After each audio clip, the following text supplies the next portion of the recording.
Myriam, naturopathe pour enfants. J'entends parfois certains parents qui me disent que leur enfant est tout le temps malade. Ils semblent désemparés et ne savent plus tellement que faire. Alors aujourd'hui, dans cet article, moi, je voulais te partager ma vision à ce sujet. Je vais commencer par partager le constat que je fais de ce qui se passe dans la société actuelle, en fait, et comment la chose est plutôt gérée. Et ensuite, je te partagerai ma vision autour de tout ça. Il y a différentes manières, en fait, d'analyser dans la société cette difficulté que rencontrent ces enfants.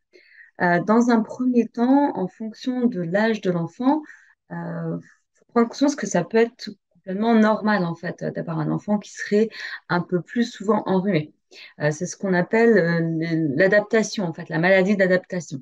C'est-à-dire que l'enfant, lui, il n'a pas son système immunitaire qui est mature. Donc, le seul moyen pour lui, en fait, de faire sa défense, bah, tout simplement, c'est de rentrer en contact avec l'agresseur, hein, et de l'affronter. Donc, c'est là où justement le corps va se mettre à fabriquer ses anticorps et du coup développe le système immunitaire. Donc, c'est souvent ce qui se passe dans les débuts de vie de l'enfant ou à l'entrée en collectivité. Euh, En dehors de ce principe d'adaptation, en médecine classique, on parle de certains facteurs qui vont favoriser l'apparition des maladies trop souvent. Donc, on nous parle de reflux gastro-œsophagien, donc le RGO. Ça, c'est quand l'enfant, en fait, il a des remontées qui viennent de son estomac et viennent irriter la sphère ORL. On nous parle aussi de carence en fer, qui est important pour gérer le système immunitaire. On nous parle des allergies qui vont forcément favoriser le fait d'avoir des rhumes régulièrement. On nous parle aussi des végétations, donc ce sont des glandes du système lymphatique qui jouent un rôle dans le système immunitaire de l'enfant. En fait, ce qu'ils estiment, c'est qu'à partir du moment où elles deviennent trop grosses, en fait, ça veut dire qu'elles posent problème. Elles favoriseraient l'apparition des maladies. Du coup, le mieux, bah, c'est de les enlever. On nous parle également de la pollution, qui serait un facteur aggravant dans les maladies. Et dernier point, on parle du terrain génétique, c'est-à-dire le terrain qui est transmis par les parents. Donc, si à la base, il n'est pas spécialement bon, qu'il est assez faible, forcément, l'enfant sera sujet à avoir le même terrain. Moi, il y a énormément de choses à dire. Donc, je ne vais pas tout m'éparpiller dans tout ce que je pourrais dire autour de ce que je viens d'évoquer. Si jamais il y a des questions, il ne faudrait pas hésiter à me les poser et je pourrais détailler certains points. Mais pour moi, c'est vraiment une vision qui nous dit que le corps de nos enfants, il dysfonctionne et que bah, c'est pas de chance, quoi. Et que la seule solution, en fait, c'est de donner un traitement ou alors bah, d'enlever un morceau lorsqu'on parle des végétations. Le seul point qui pourrait être source à réfléchir, c'est quand on nous parle de terrain génétique. Et encore, à réfléchir tout ça.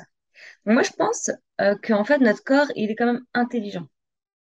Il n'y a pas de dysfonctionnement juste parce que la machine, elle marche pas bien, en fait. Euh, les symptômes que nous donne notre corps, il y a une bonne raison à ça. Et à nous de comprendre la cause, plutôt que de croire qu'en fait, que le corps de nos enfants se fait juste attaquer par des méchants virus et qu'il peut pas lutter. Je pense que le pouvoir est à l'intérieur de nous. Et qu'en renforçant notre système et donc en renforçant le terrain de nos enfants, on peut agir. Alors oui, il y aura toujours des agressions extérieures, mais avec un terrain opérationnel, le corps de nos enfants, bah, en fait, il aura la capacité de lutter efficacement, en fait. Donc, ça ne veut pas dire qu'il y aura plus de symptômes, mais simplement, il y en aura moins, avec une faible intensité, et surtout, ça ne deviendra pas chronique, ce ne sera pas des symptômes qui seront là tout le temps. Moi aussi, mes enfants, ils font un rhume de temps en temps, mais ils ne sont pas malades de façon chronique, que ça dure, quoi, en fait. Si je reprends les facteurs que je donnais avant, en fait, la quasi-totalité de ces faits-là, pour moi, est liée à des maladies fonctionnelles. C'est-à-dire qu'elles sont liées au fonctionnement du corps de nos enfants. Comment, et quand on parle de fonctionnement, on parle de ce qu'on donne aussi, en fait, pour que ça fonctionne. Donc, la question à se poser est pourquoi justement le corps de nos enfants se mettrait à dysfonctionner. Donc là, c'est réfléchir avec le fait que il y a quelque chose qui crée ça. La chance n'a rien à voir là-dedans. Si le corps de nos enfants, si le corps de nos enfants reçoit trop de déchets, il aura besoin de les drainer de façon importante. Sauf que le système qui permet de nettoyer le corps, lui, il passe en dernier. Ça n'aide pas la machine. D'autant plus que si nos enfants ont des carences en oligo-éléments, en vitamines, en minéraux, les défenses ne seront pas optimum. Pourquoi il y aurait trop de déchets? Eh bien, parce que nos enfants reçoivent pas toujours l'alimentation la plus respectueuse pour leur corps, pour leurs besoins. Souvent des produits trop transformés, riches en sel, riches en sucre, riches en additifs, une alimentation trop cuite, souvent assez carencée, peu de légumes crus, peu de fruits crus.